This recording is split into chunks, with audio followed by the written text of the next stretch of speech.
बोलिए भक्तवत्सल भगवान की जय। भगवान कहते हैं, भीष्म पितामह कहते हैं, भीष्म माने होता है भयंकर बाणों की वर्षा करने वाला। उत्तरायण की प्रतीक्षा कर रहे थे मृत्यु के। उत्तरायण 14 जनवरी के बाद जो है 6 महीना उत्तरायण, और इधर 14 जुलाई से 6 महीना उत्तरायण। कहते हैं कि उत्तरायण में मरने वाले को उत्तम लोक की प्राप्ति होती है, दक्षिणायन में मरने वाले को अधोगति प्राप्त होती है। अरे तो उत्तरायण में तो बड़े बड़े संत महात्मा भी शरीर छोड़े, तो क्या वो सब नरक तो चले गए? ये नहीं। इसका अर्थ है, उत्तरायण की मृत्यु का अर्थ है ज्ञान की, भक्ति के अवस्था में, ज्ञान की परिपक्व भक्ति की अवस्था में मृत्यु का त्याग करना ही उत्तरायण है। ज्ञान जब मैं अर्जुन को जब मोह हो गया और वो कहा कि दोनों सेनाओं के बीच में मेरे रथ को ले चलिए, मैं इनको देखूंगा कौन कौन से हैं, और जब देखा कि हमारे चाचा दादा आदि के रिश्तेदार बंधु बांधव खड़े हैं तो वो हाथ कांप गया, बोले मैं इनके साथ युद्ध नहीं करूंगा, मोह से ग्रसित हो गए। तब आपने वो गीता का जो ज्ञान उपदेश किया था वो मुझे याद आ रहा है। और आप उपदेश तो कर रहे थे, पर टुकुर टुकुर चारों तरफ आप ऐसे देख रहे थे। क्यों देख रहे थे? भगवान ने पूछा क्यों देख रहा था? बोले ये देख रहे थे कि जितने वहां योद्धा थे उनके सबको आयु को, बल को, पराक्रम को आप खींच रहे थे। वो तो उसी समय बलहीन हो गए थे जब आपने उनके नेत्रों की ओर ऐसे देख लिया। क्योंकि सबके अंदर जो बल पराक्रम है, उत्साह है, वीरता है, वो तो आप ही देते हो ना। और आप सबको ले रहे थे, वापस ले रहे थे, वो तो बेचारे उसी समय मर गए थे। वो तो उनका युद्ध एक बहाना था। भगवान ने हंस पड़े, बोले आप सही कह रहे हैं। बोले भक्तवत्सल भगवान कहते हैं, कृष्णम कृष्ण एव भगवती मनोवान दृष्टि वृत्ति भी आत्मन्यात्मानमावेश सो अंतस्वात्मा। अब उन्होंने अपने मन को भगवान में लगाया। अब भगवान को लगा करके और भगवान का ध्यान करते ही वहीं अपना शरीर छोड़ दिया। संपद्यमानम आज्ञाय भीष्मं ब्रह्माण निष्कले सर्वे बभूवुस्तूष्णीं भयांसी वदिनस्तये। सर्वे क्या करें? तूष्णीं, चुपचाप हो गए। कैसे? जैसे दिन के अंत में बयांसी वो पक्षियों का कलरव शांत हो जाता है। सभी लोग मौन हो गए। इसी लोग हम लोग भी जब किसी का वो मनाते हैं कंडोलेंस, तो 2 मिनट का मौन रखते हैं। वो यही परंपरा है। जब उनका भीष्म पितामह का शरीर छूटा तो क्या हुआ कि जितने लोग वहां आए थे सभी चुप हो गए, मौन हो गए। जैसे सायंकाल में पक्षियों का कलरव शांत हो जाता है। बोले भक्तवत्सल भगवान की जय। इस तरह से भगवान श्री कृष्ण जो है और द्वारिका के लिए प्रस्थान होते हैं। द्वारिका में भगवान जाते हैं, उनको राजोचित उनका स्वाद होता है। इधर परीक्षित का जन्म होता है। बोले भक्तवत्सल भगवान की जय। और कहते हैं, इधर जब महाभारत का युद्ध समाप्त हो गया तब केवल बचे धृतराष्ट्र और गांधारी। अब धृतराष्ट्र गांधारी बचे। पांडवों को देखिए, पांडव कितने साधु स्वभाव के थे। उनको घर में ले गए, उनको वेदवत किला में उनके लिए सारी राजकीय व्यवस्था, राजा थे ना, सारी राजकीय व्यवस्था, सारे नौकर चाकर सारी व्यवस्था करते। उनके मन में जरा ये नहीं था कि इसी के कारण, इन्हीं व्यक्ति के कारण सारा अनर्थ हुआ था। केवल किसके? धृतराष्ट्र के कारण। धृतराष्ट्र यदि अपने भतीजों का हिस्सा दे देता तो आज इतना बड़ा अनर्थ न होता, युद्ध न होता। परंतु उनके मन में कुछ भी नहीं था। बिल्कुल वहां फर्स्ट क्लास की उनकी अच्छी व्यवस्था थी। और केवल जब भीष्म जाते थे तो उनको जैसे कुत्ते को भोजन दिया जाता था वैसे फेंक के थाली में भोजन देते थे। परंतु अर्जुन, नकुल, सहदेव और यहाँ तक कि युधिष्ठिर अपने राजकाज के काम से जब वो शाम के खाली होते थे सायंकाल, तो 1 घंटा बैठ करके उनके पास जाते थे, उनका हालचाल लिखते थे ताकि ये दुखी न हो। इधर क्या कहते हैं, इधर विदुर जी चले गए थे। जब युद्ध होने का समय आया तो विदुर जी चले गए थे तीर्थ यात्रा के लिए, और वहां उन्होंने, विदुर जी ने युद्ध से जो है कौरवों के विनाश की कथा सुन सके थे, यदुवंश की कथा भी सुन लिए थे विनाश की। अब जब वो घूमते घूमते एक दिन जब वहां पहुंचे, आए हस्तिनापुर आए, सायंकाल एकांत में जाकर के जब धृतराष्ट्र और गांधारी के पास गए, जाकर के जब वहां बैठे तो वो लगे प्रशंसा की पुल बांधने, पांडवों की बड़ा सेवा करता है, युधिष्ठिर बड़ा आज्ञाकारी है, मेरी बड़ी व्यवस्था होती है, ये वो। तो उन्होंने कहा, भाई जी, भाई है ना, भाई जी ये शर्म भेष खाई बाजार में कुछ है भी, लेकिन क्या हो गया?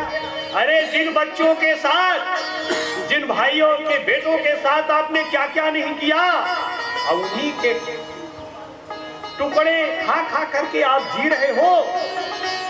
बोले क्या करें, कहां जाऊं, अंधा हूं, और क्या मेरा इसमें हिस्सा नहीं है? बोले उस दिन क्या पांडवों का हिस्सा नहीं था जब आप दुर्योधन नहीं दे रहा था और आप चुपचाप सुनते रहे? अरे बारे भाई जी, धन्य तो हो गई, बेशर्मी की कोई एक सीमा होती है, कब तक आप इनके टुकड़े खा करके जियोगे? चलिए आपका समय हो गया है, जाकर के एकांत में साधना कीजिए और यहाँ को त्यागिए। विदुरस्तद्विप्रेतम धृतराष्ट्रम भाषतो राजन् निर्गम्यतां शीघ्रो तस्येदं भयमागतम्। और उन्होंने क्या कहा कि देखिए भाई जी, बड़ा भयंकर समय आया, झटपट यहाँ से निकल जाइए। देखिए आपके जितने साथी थे सब मारे गए। विदुर जी ने कहा, जाग मुसाफिर देख जरा, जाग मुसाफिर देख जरा, तेरी पूछ की नौमत बाज रही। जाग मुसाफिर देख जरा, तेरी पूछ की नौमत बाज रही। सोबत सोबत बीत गई सब रात, तुझे पर बात भई। संग के साथी तो लाद गए, नौवन नींद विराज रही। संग के साथी तो लाद गए, संग के साथी तो लाद गए, तेरी नौवन नींद विराज रही। अरे कोई आज गया, कोई काल गया, कोई आज गया, कोई काल गया, कोई काजा बन काज तैयार खड़ा। नहीं कायम कोई मुकाम मिला, तेरे काल से यही रिवाज रही। नहीं कायम कोई मुकाम रहा, तेरे काल से यही रिवाज रही, रिवाज रही। तब उन्होंने कहा, अरे इस किले में क्या मेरा हिस्सा नहीं है? इस राज्य में क्या मेरा हिस्सा नहीं है? इस घर में, इस संपत्ति में, राजकोष में मेरा हिस्सा नहीं है? तो विदुर जी के मुख से निकल पड़ा, वाह धन्य भाई जी। कर्ण कर्ण चुन चुन महल बनाया, लोग कहे घर आए। कर्ण कर्ण चुन चुन महल बनाया, लोग कहे घर मेरा रे। कर्ण कर्ण चुन चुन महल बनाया, लोग कहे घर मेरा रे। ओ कर्ण कर्ण चुन चुन महल बनाया, लोग कहे घर मेरा रे। ना घर मेरा, ना घर तेरा, ना घर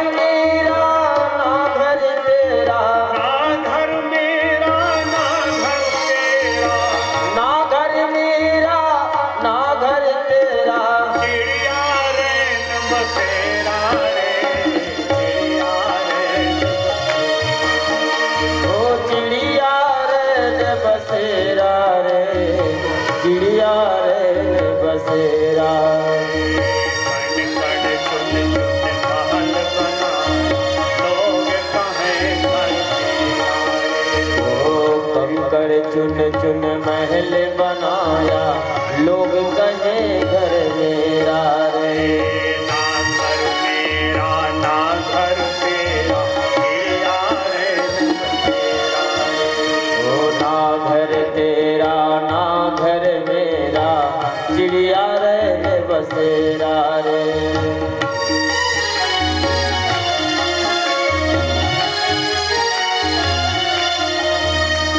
बोले भक्तवत्सल भगवान की जय।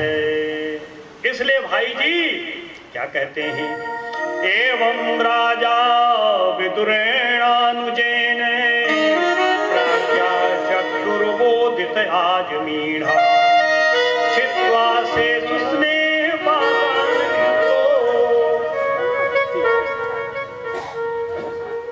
ठीक कैलाश पानी साफ पानी बोले भक्तवत्सल भगवान की जय।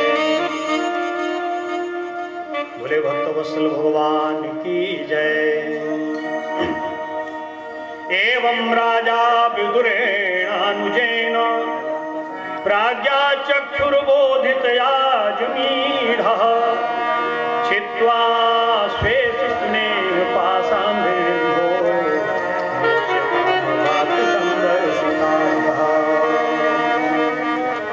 बोले भाई जी, ये अपने कुटुंबों का, अपने परिवार का, अपने स्वजनों का, अपने नौकर का, अपने चाकर का, अपने आश्रितों का मोह त्यागिए।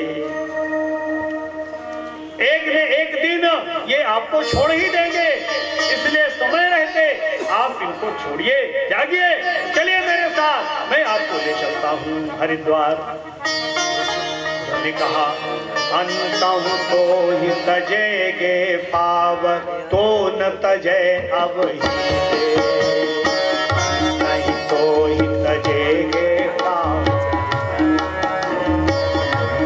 तो तजे पावर सुत बनिताद जान स्वार्थ रत, सुत बलिदान जान स्वार्थ बस, ना करुणे सब ही दे, ओ ना करुणे सब ही दे। अब ना कहीं अनुराग जाग, जाग दुरासा जीते। अब ना कहीं अनुराग त्याग, त्याग दुरासा जीते। बुझे न काम अगिन तुलसी कहूँ, बुझे न काम अगिन तुलसी कहूँ, विषय भोग बहु भीते। ओ विषय भोग बहु ही दे। कहीं तो ही तजेगे पावर, तो न तजे अब जीते।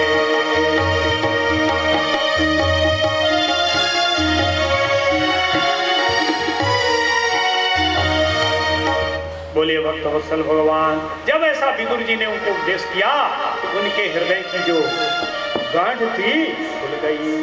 आज देखिए क्या करते हैं, पतिम प्रयांतम सुबल सुपुत्री, पतिव्रता चानुजगाम साध्वी, हिमालयम नस्तंड प्रहर्षम, मनस्विनान्यवो सतसंप्रहारः।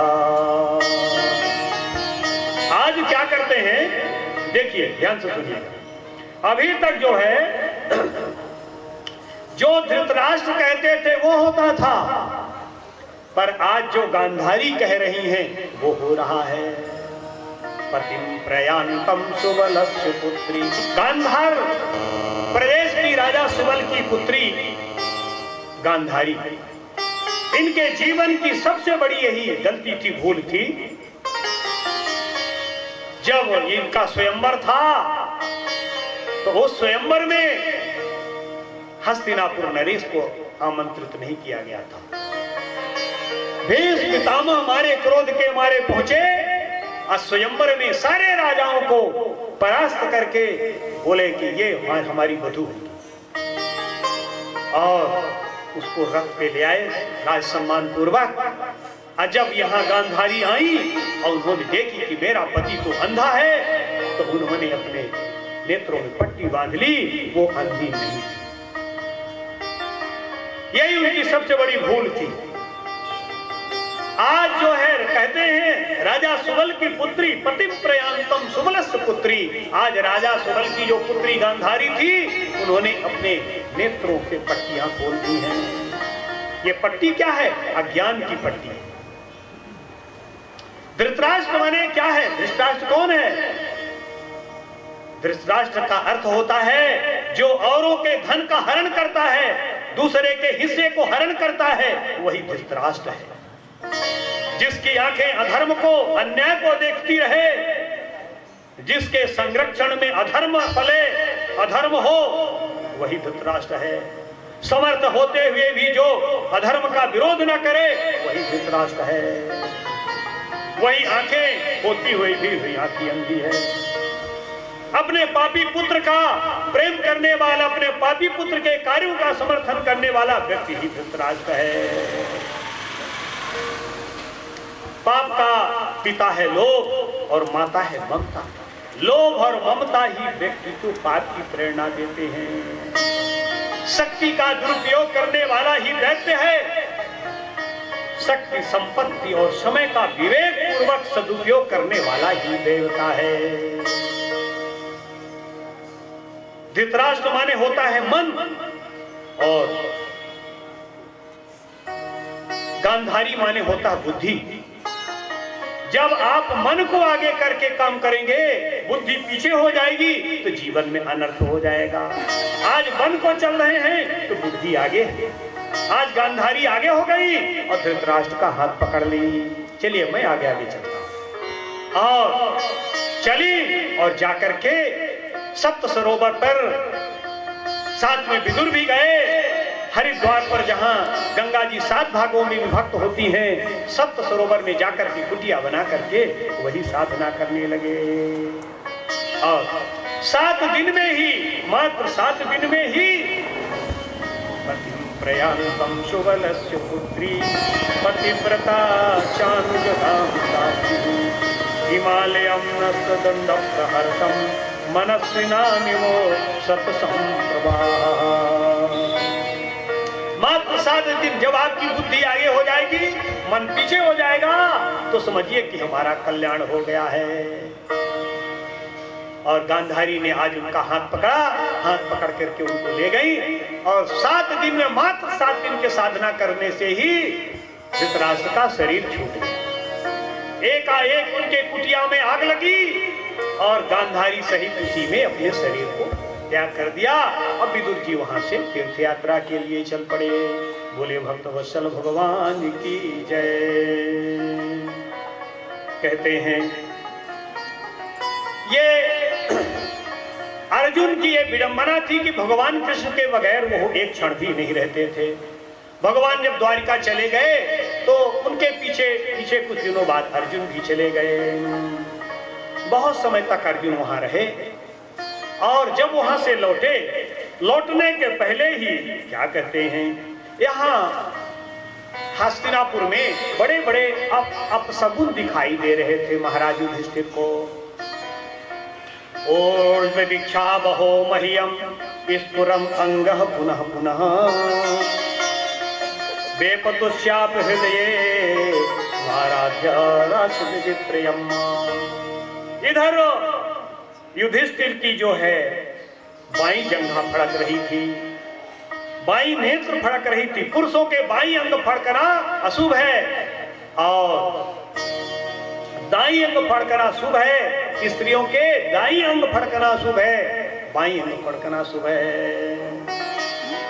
उन्होंने जब अनेक अपशकुन देखा कि कुत्ते रो रहे हैं, सियार जो है मुंह फैला फैला के रो रही हैं, गांवों की ओर दौड़ रही हैं, घोड़े जो रो रहे हैं, हिहना रहे हैं अचानक, ये अशुभ जो जीव हैं मेरे बाएं होके निकल रहे हैं, वह दाएं निकल रहे हैं, और जो शुभ है वो बाएं करके निकल रहे हैं। दिशाएं कांप रही हैं, गरम गरम हवाएं चल रही हैं। अनेक प्रकार के जब अपशगुन देखा तो बड़ी चिंता में डूब गए। उनको लगा, कहने लगे, और ये जब कह रहे थे कि आपस में इस तरह से चिंता तो हो रहे थे, चर्चा कर रहे थे कि देखते हैं कि उधर से अर्जुन चले आ रहे हैं द्वारिका से। इतने देखा दूर से कि अर्जुन का रथ आ रहा है। चिंतयस्तस्य दृष्टा अरिष्टेन चेतसा राज्ञा प्रत्यागमद ब्रह्मन् यद् कुर्यात् कपिध्वजः। ऐसा कभी अर्जुन का शरीर दिखा ही नहीं, ऐसा चेहरा कभी दिखा ही नहीं था। उनको देख करके अर्जुन घबरा गए, वो युधिष्ठिर घबरा गए। अर्जुन अपने बड़े भाई के चरणों में गिर पड़े और युधिष्ठिर जल्दी जल्दी जो है वहां की सब द्वारिका वासियों की हाल समाचार सब लेने लगे। तब उन्होंने कहा कि बेटा ये बताओ, कचिते नामयम तात भ्रष्ट तेजे विभामिते अलब्धमानो वज्ञाये किं माता तुचिरोषितः। अरे भैया अर्जुन ये बताओ, तुमको मैंने कभी ऐसा दुखी नहीं देखा। बताओ क्या बात है, तुम श्रीहीन क्या हो रहे हो? बताओ, कभी कोई अनिष्ट तो नहीं हो गया? तुम्हारे द्वारा कोई गलती तो नहीं हो गई? तुझसे कहीं ऐसी भूल तो नहीं हो गई कि किसी ब्राह्मण का वध कर दिया हो, किसी गाय की हत्या कर दिया हो, या कि तुम्हारे कोई शरण में आया हो, शरणागत की तुम रक्षा न कर सके हो, या कोई अयाचक आया हो, तुम याचक की कोई उसकी कामना न पूर्ति कर सके हो, कहीं युद्ध में कहीं तुम परास्त तो नहीं हो गए हो? आदि का आदि जो धर्मशास्त्र की बातें थी उन्होंने जब पूछा, उन्होंने कहा भैया नहीं नहीं नहीं, ऐसी कोई बात नहीं हुई, मेरे द्वारा कोई भी कहीं भी त्रुटि नहीं हुई है व्यवहार में, जीवन में। तो बोले तब क्या हो गया? तब अर्जुन बोले रोते हुए, वंचितो हम महाराजे हरणाय बंधु रूपिणा येन मे पहितम तेजो देव विस्मापनम महत। अरे मेरे भैया, जो मेरे इस तरह से घनिष्ठ मित्र थे, मेरे मामा के बेटे थे, जिनको मैं भाई मानता था, मेरे सारथी बने, जिनकी कृपा से मैंने क्या क्या नहीं किया, कितने कितने ये कौरवों की अपार सेना को मैंने एक गोखुर के समान लांग गया, जिनकी कृपा से मैंने द्रौपदी को मत्स्य भेद करके द्रौपदी को प्राप्त किया, और जरासंध आदि जिनके 10,000 हाथियों का बल था, उनकी ही कृपा से हम और भीमसेन भैया उनको पार करके आ गए, जिनकी कृपा से मैंने युद्ध में भगवान शंकर पार्वती को प्रसन्न किया, किरात वेशधारी भगवान शंकर को मैंने प्रसन्न किया, माता जगदम्बा को प्रसन्न किया। भैया ये द्रोणाचार्य, भीष्म, कर्ण, भूरिश्रवा, सुशर्मा, शल्य, जयद्रथ, बहिली, ये 10 महारथी थे। रथी नहीं थे, महारथी थे, जिनको साधारण व्यक्ति कोई जीत ही नहीं सकता। उनको मैंने जिनकी कृपा से जीता। सोहम नृपेन्द्र रहित पुरुषोत्तमेन सख्या प्रियेण सुहृदा हृदयेन शून्यः अध्यन्त्रम परिग्रह मंग रक्षन् गोपैरसिद्धरलेव निजनिर्भितोऽस्मि। हे भगवान, हे भैया, हे महाराज, भैया नहीं कहा महाराज, कहा राजा है ना, हे महाराज, वही मेरे प्रेमित सखा, मेरे भाई अब आज वो नहीं रहे। मैं उन पुरुषोत्तम से रहित हो गया हूं, वो इस धराधाम को छोड़कर के चले गए। और इतना ही नहीं, मेरे दुख की घड़ी तो वो सबसे बड़ी बात रही भैया, कि जब उन भगवान की पत्नियों को मैं लेकर के वहां से चला, 5 लोग मात्र बचे। जब यदुवंशियों का संहार हुआ, भगवान के वंशजों का प्रभात क्षेत्र में, तो केवल 5 पुरुष बचे थे, जहां करोड़ों में संख्या थी। 5 पुरुष बचे थे।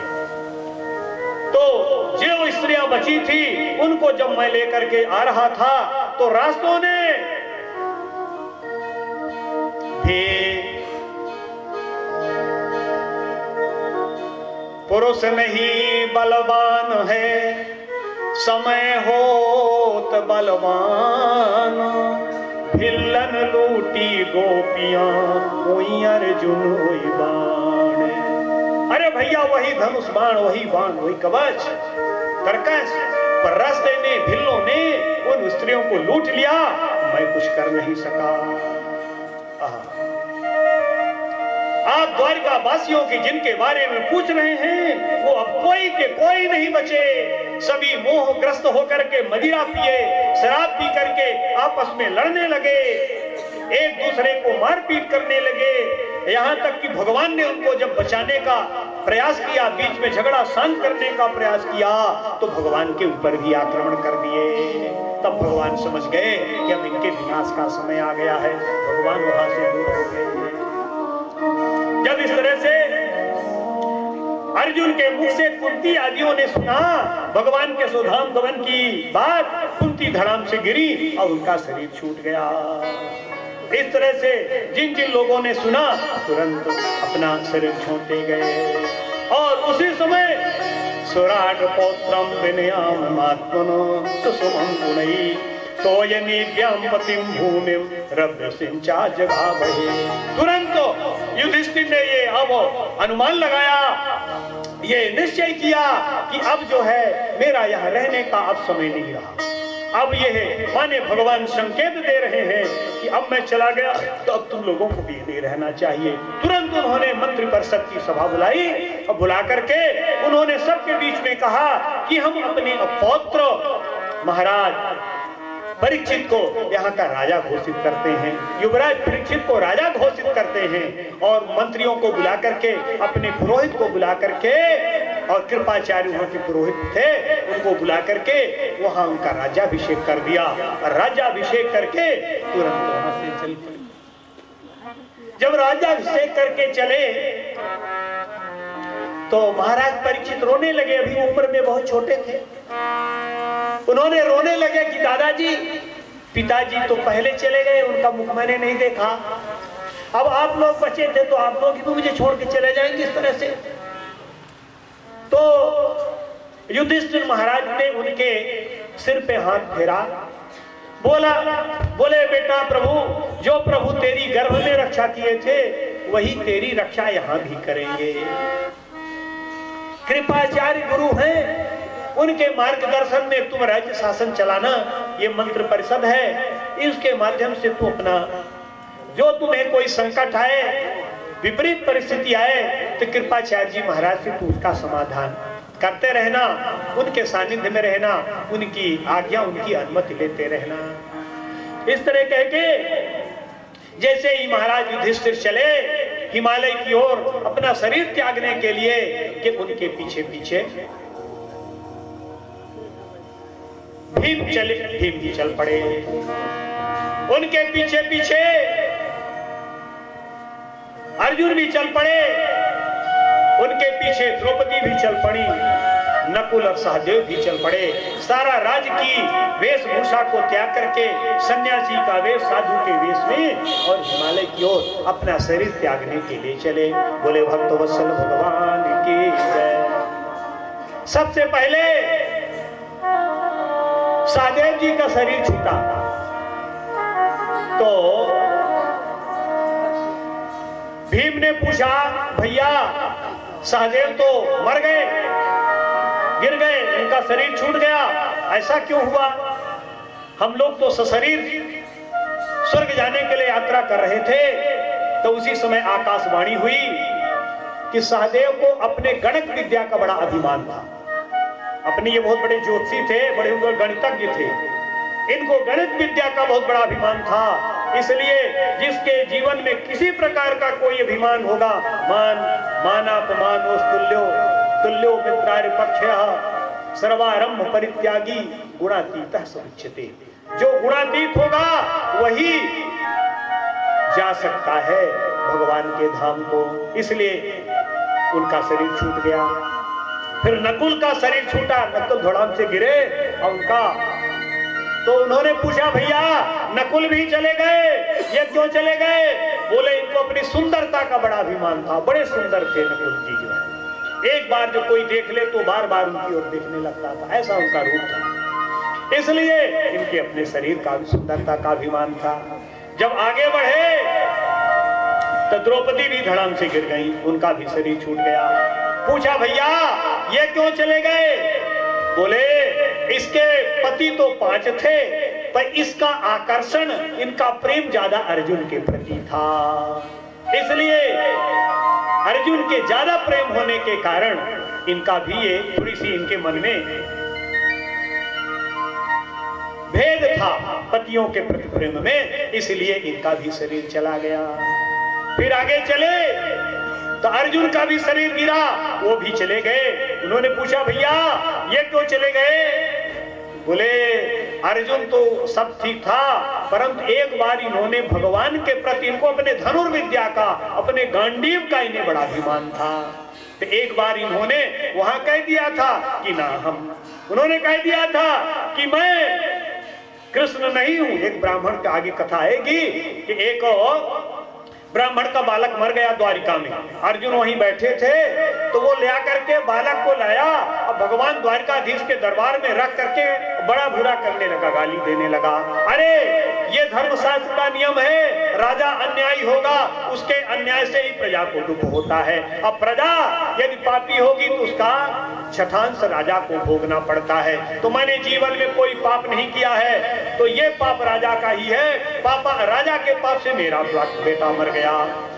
वहीं बैठे थे अर्जुन। बोले, हे पंडित जी थोड़ा जवान संभाल के बोलिए, ये द्वारिकाधीश की दरबार है। तो उन पंडित जी ने पूछा कि अरे आप कहां से आए भैया? धनुर्धारी धनुषली आप कहां से आए? बीच में 2 व्यक्तियों के बीच में आप कौन हो बोलने वाले?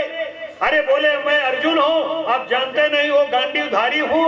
तो कहीं तो आप ही जरा मेरे बच्चे को जिंदा कर दो। कहीं रहा कर दूंगा, कहीं जब इस बार आपकी पत्नी गर्भवती हो तो मुझे बताना। कहीं ठीक है, जब पत्नी गर्भवती हुई तो बिल्कुल बाणों का एक पिंजरा बना दिया। बोले इसी में पत्नी की सारी व्यवस्था रहेगी, खाने पीने किसी में रहे, हम देखते हैं कैसे बालक मर जाता है। बोले ठीक है। अब जब समय आया, बालक जन्मा, रोया, अब मर गया। तो वो मरा हुआ बालक लेकर के वहां आया और बोला बताओ अब क्या है? तो उन्होंने कहा यदि हम तेरे बालक की रक्षा नहीं कर पाया हूं तो अब मैं शरीर त्याग दूंगा। इस तरह से भगवान ने उनको समझाया। तो बोले अर्जुन ने एक बार भगवान को भी अपमानित कर दिया, कह दिया कि मैं अर्जुन नहीं, वो द्वारिकाधीश नहीं हूँ, मैं गांडीवधारी अर्जुन हूँ। इसलिए इनको गांडीव का, अपने धनुर्विद्या का बड़ा अभिमान था, इसलिए ये भी चले गए। अब जब धड़ाम से भीष्म गिरे, वो भीम गिरे, तो बोले भैया मैं क्यों गिर गया? तो आकाशवाणी हुई कि तुझे अपने गदा का बड़ा अभिमान था, गदा विद्या का, तुझे अपने 10,000 हाथियों के बल का बड़ा अभिमान था, और तू खाता बहुत था, दूसरे के हिस्सा भी खा लेता था। बोले भक्त वत्सल भगवान की जय। इसलिए तू मर गया। इसके आगे जब बढ़े तो युधिष्ठिर के साथ में कुत्ता मिल गया। अब जब वहां से विमान आया तो युधिष्ठिर बोले कि ये कुत्ता भी चलेगा।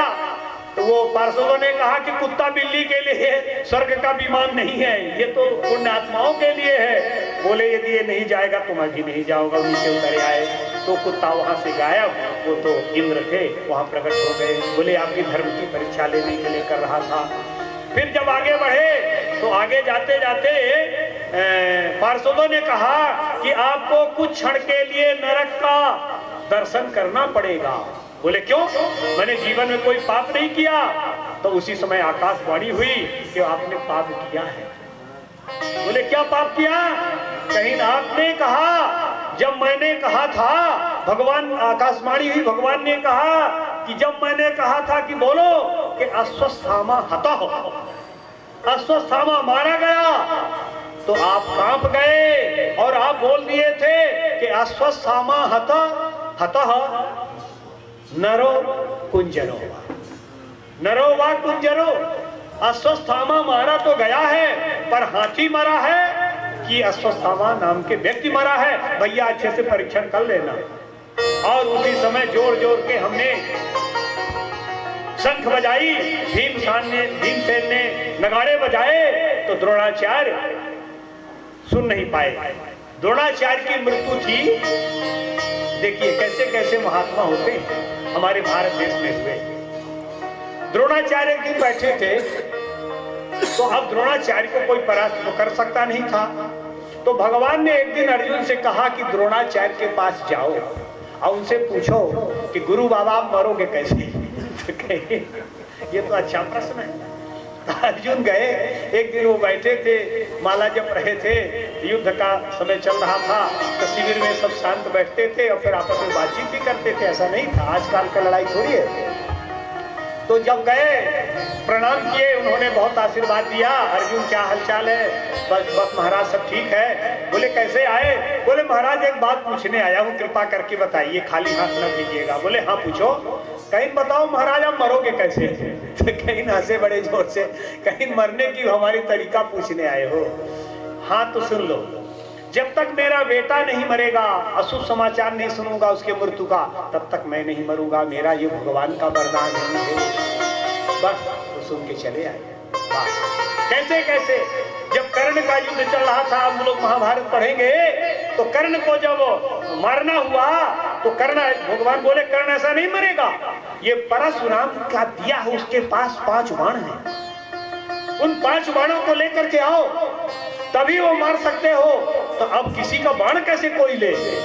तब महाराज युधिष्ठिर एक वृक्ष का ब्रह्मचारी का रूप धारण किया, बड़ी बड़ी जटाएं, नकली जटा लगाई, बड़े बड़े हुए, सफेद वस्त्र ओढ़े, जा करके जो है और झोली लिए जा करके दरवाजा खटखटाए, भिक्षाम देहि भिक्षाम देहि। राजा कर्ण बड़ा दानवीर था। जब भिक्षाम दे किए तो उसने दरवाजा खोला। बोलिए आइए आइए ब्राह्मण देव, आपको क्या चाहिए? बोले बस महाराज बैठूंगा नहीं, बस आपसे थोड़ी याचना करने आया हूँ। कहे बताइए क्या चाहते हैं? आप जो मांगेंगे वो दूंगा। कहीं आपसे वचन लेना चाहता हूँ कि आप मना तो नहीं करेंगे देने में। अरे बोले महाराज आप मेरे प्राण मांगोगे तो उन्हें दे दूंगा, ब्राह्मण को तो मैं इतना मानता हूँ। बस बोले महाराज बस आपसे यही चाहता था। महाराज आपके पास जो 5 बाण हैं, महाराज परशुराम के दिए हुए, भगवान परशुराम के दिए हुए, तो ये जो है वही मुझे दे दीजिए। आहा, जहां बाण मांगा तो समझ गए कि बाण मांगने वाला कोई ब्राह्मण नहीं हो सकता है, ये तो कोई क्षत्रिय है। तब ऊपर से नीचे देखा तो उनके हाथों में ये प्रत्यंचा की रगड़ के वो मोटी चमड़ी, यहाँ धनुष डोरी पकड़ने का। और बोले ये तो मैं समझ गया कि आप क्षत्रिय हो, ब्राह्मण नहीं हो, परंतु याचक बन के आए हो तो मैं अवश्य दूंगा, परंतु अपना परिचय तो बताओ कि वो कौन है। जहां उन्होंने अपना वो जटा उठा, नकली जटा निकाली तो देखे कि अरे ये तो युधिष्ठिर महाराज युधिष्ठिर है। बोले महाराज आप वैसे चले आते तो मैं दे दूता, आप तो ये विप्र वेश में ऐसा क्यों आए? और तुरंत अंदर गया, अंदर लेकर के 5 बाण समर्पित कर दिया। बोले जैसे प्रभु की इच्छा है, आपके साथ भगवान है तो विजय आपकी तो निश्चित। ले जाइए। अब सोचिए वही 5 बाण हैं। परशुराम ने कहा था कि जब तक ये बाण तेरे पास रहेंगे युद्ध में तुझे कोई परास्त नहीं कर सकता, पर जब यही 5 बाण तेरे हाथ से चले जाएंगे इसी बाण से मेरी मृत्यु होगी। कैसे कैसे महात्मा होते हैं कि अपने बाण दे दिए जिससे मृत्यु होती है। तो कहते हैं बोले भक्तवत्सल भगवान की जय। उन्होंने उसी समय भगवान ने कहा कि तूने कहा, तू यदि ये कहा होता जो मैं कहा वही तू कहा होता, केवल मेरी ही बात तू कहता दोहराता तो वो अधर्म हो ही नहीं सकता था, क्योंकि मेरी वाणी कभी अधर्म हो ही नहीं सकती है। परंतु तूने अपनी बुद्धि जोड़ दिया है, इसलिए तुझे नरक का दर्शन करना पड़ेगा। और नरक का दर्शन किए, इसके बाद जो है वो स्वर्ग चले गए। बोले भगवान की जय। इस तरह से कितने बज गए हो? हैं? और कथा कहें? हो गया? बोले चलिए आरती हो जाए। बोले भक्त वत्सल भगवान की जय हो। तब तक एक भजन हो जाए, इसके बाद आरती की तैयारी। एक भजन हो जाए। ठीक। तेरा लिबास होगा, जाएगा जब यहाँ से, जाएगा जब यहाँ से, कुछ भी न पास होगा। 2 गज कफन का टुकड़ा तेरा लिबास होगा, 2 गज कफन का टुकड़ा तेरा लिबास होगा, जाएगा जब यहाँ से।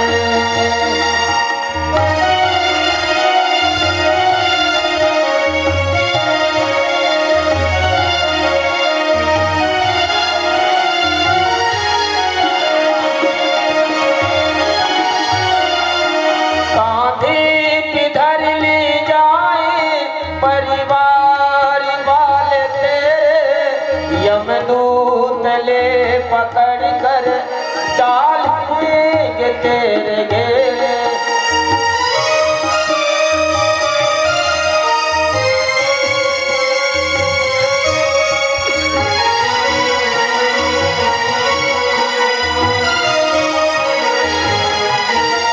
वो कांधे पे धर ले जाए परिवार वाले तेरे, हम दूत ले पकड़ कर डालेंगे तेरे घेरे।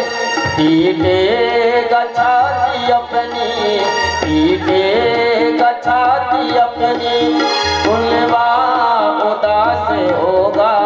2 गज कफन का टुकड़ा तेरा लिबास होगा, 2 गज कफन का टुकड़ा तेरा लिबास हो जाएगा जब यहाँ से।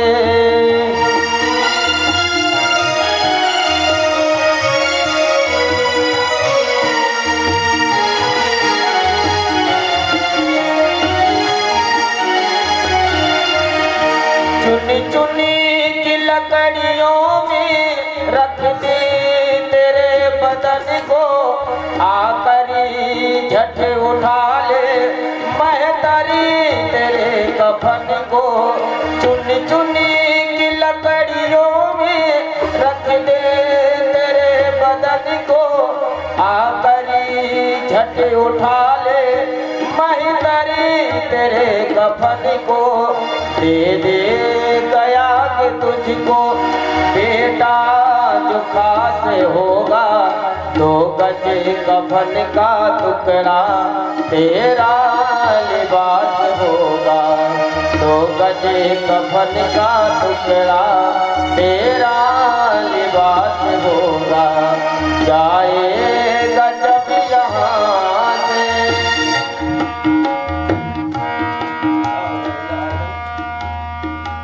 वृंदावन बिहारी लाल की। सब लोग अपने जगह से खड़े हो जाइए, पास में आ जाइए।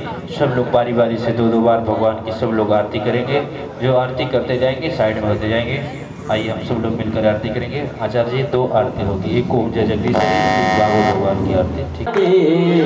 पापियों को पाप से है तारती, भाग्यवत भगवान की है आरती। पापियों को पाप से है तारती, ये हमारी ग्रंथ यह मुक्ति पंथ, ये पंचम वेद निराला, नबी ज्योति जगाने वाला। ये अमर ग्रंथ ये मुक्ति पंथ, ये पंचम वेद निराला, नव ज्योति जगाने वाला। ये अमर ग्रंथ यह मुक्ति पंथ, ये पंचम वेद निराला, नबी ज्योति जगाने वाला। ये अमर ग्रंथ ये मुक्ति पंथ, ये पंचम वेद निराला, नव ज्योत जगाने वाला। हरि नाम यही हरि ध्यान यही, हरि नाम यही हरि ध्यान यही, जग के मंगल की आरती। जय हो। पापियों को पाप से है तारती, श्री भागवत भगवान की है आरती। पापियों को पाप से है तारती। ये शांति गीत पावन पुनीत पापों को मिटाने वाला, हरि दर्श कराने वाला। ये शांति गीत पावन पुनीत पापों को मिटाने वाला, हरि दर्श कराने वाला। यह शांति गीत पावन पुनीत पापों को मिटाने वाला, हरि दर्श कराने वाला। ये शांति गीत पावन पुनीत पापों को मिटाने वाला, हरि दर्श कराने वाला। ये सुख करनी ये दुख हरनी, ये सुख करनी ये दुख हरनी, श्री मधुसूदन की आरती। पापियों को पाप से है तारती, श्री भागवत भगवान की है आरती। पापियों को पाप से है तारती। यह मधुर बोल सतपंथी खोल सन्मार्ग बताने वाला, बिगड़ी को बनाने वाला। ये मधुर बोल सतपंथ खोल सन्मार्ग दिखाने वाला, बिगड़ी को बनाने वाला। ये मधुर बोल सतपंथी खोल सन्मार्ग बताने वाला, बिगड़ी को बनाने वाला। ये मधुर बोल सतपंथ खोल सन्मार्ग दिखाने वाला, बिगड़ी को बनाने वाला। ओ श्री राम यही घन श्याम यही, श्री राम यही घन श्याम यही, ओ प्रभु राम यही घन श्याम यही, प्रभु राम यही घन श्याम यही, ओ प्रभु के महिमा की आरती। पापियों को पाप से है तारती, श्री भागवत भगवान की है आरती। हाँ आरती, पापियों को पाप से है तारती। ओम जय जगदीश हरे, स्वामी देव दीनानाथ हरे। भक्त जनों के संकट भक्त जनों के संकट क्षण में दूर करे। ओम जय जगदीश हरे। जो ध्यावे कल पावे, दुख बिन से मन का। ओ स्वामी दुख बिन से मन का। मद घर आवे, श्याम सुंदर घर आवे। काश मिटे तन का। ओम जय जगदीश हरे। हाथ टिका तुम मेरे, शरण गहूँ मैं किसकी। ओ स्वामी शरण कहूँ मैं किसकी। तुम बिन और न दूजा, तुम बिन और न दूजा। आस करूँ मैं किसकी। ओम जय जगदीश हरे। तुम पूर्ण परमात्मा, तुम अंतर्यामी। ओ प्रभु तुम अंतर्यामी। पार ब्रह्म परमेश्वर, पार ब्रह्म परमेश्वर। तुम सबके स्वामी।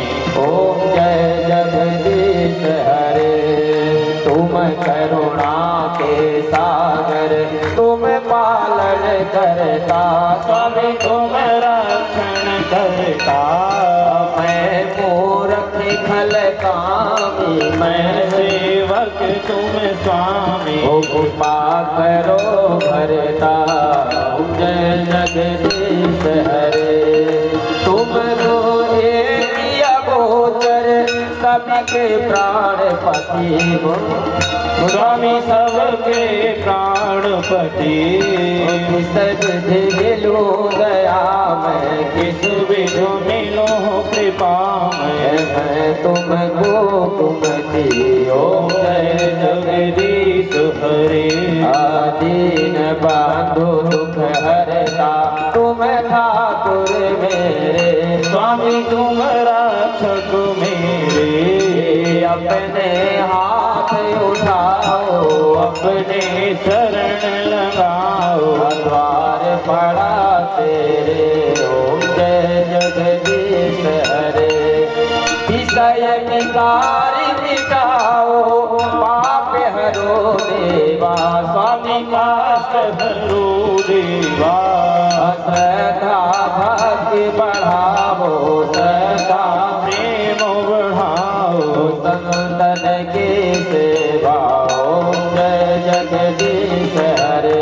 ओम जय जगदीश हरे। स्वामी जय जगदीश हरे।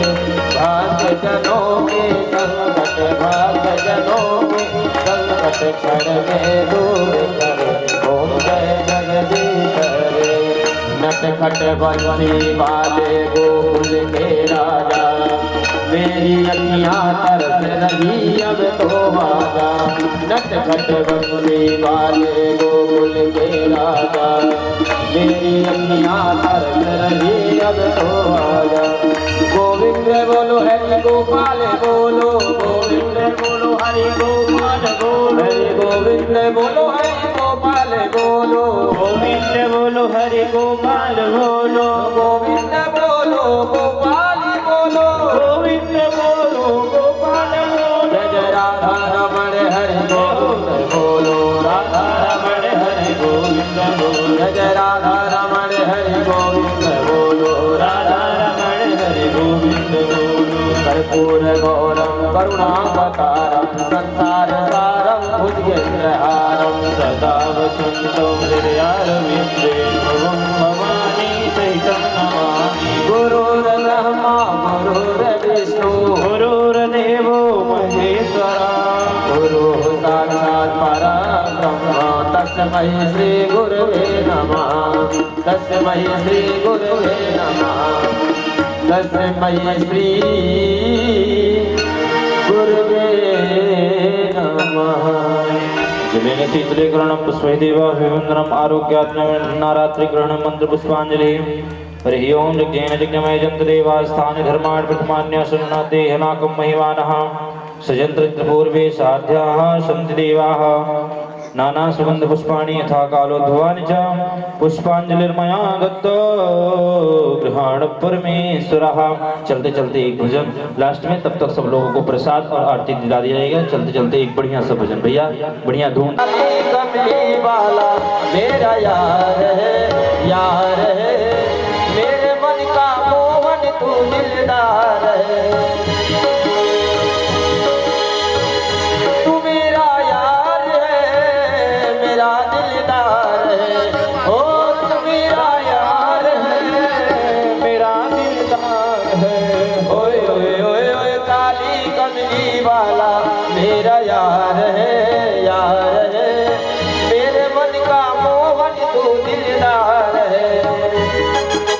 दोनों हाथों से ताली की सेवा करते हैं। बाकी बिहारी लाल की जय हो।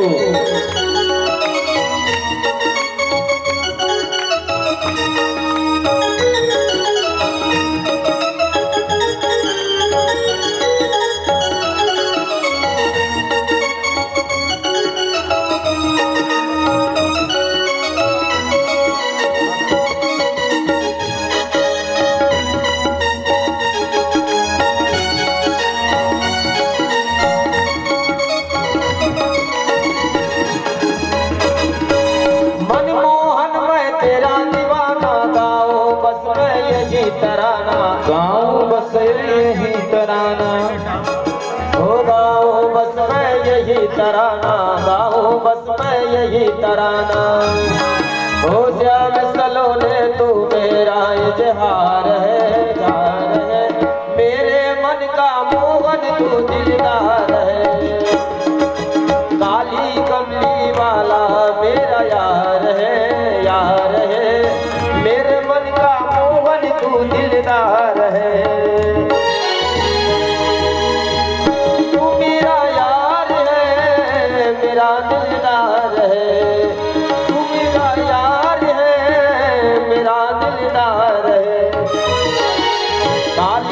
कमली वाला मेरा यार है, मेरे मन का मोहन तू दिलदार है।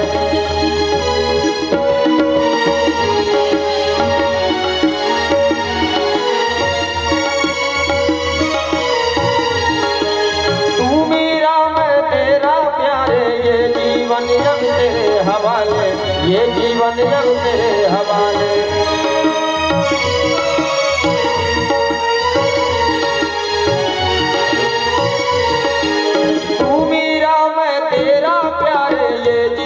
अब तेरे हवाले, ये जीवन अब तेरे हवाले, ये जीवन अब तेरे हवाले। ओ मेरे हाथ तेरे हाथ जीवन की पतवार है, बार है, मेरे मन का मोहन तू दिलदार है। काली कमली वाला मेरा यार है, यार है, मेरे मन का मोहन तू दिलदार है। तू मेरा यार है, मेरा दिलदार है, तू मेरा यार है, मेरा दिलदार है। ओए ओए ओए ओए काली कमली वाला मेरा यार है, यार है, मेरे मन का मोहन तू दिलदार है। हाँ मेरे मन का मोहन तू दिलदार है, ओ मेरे मन का मोहन तू दिलदार है। बोल भाग्य बिहारी लाल की जय हो।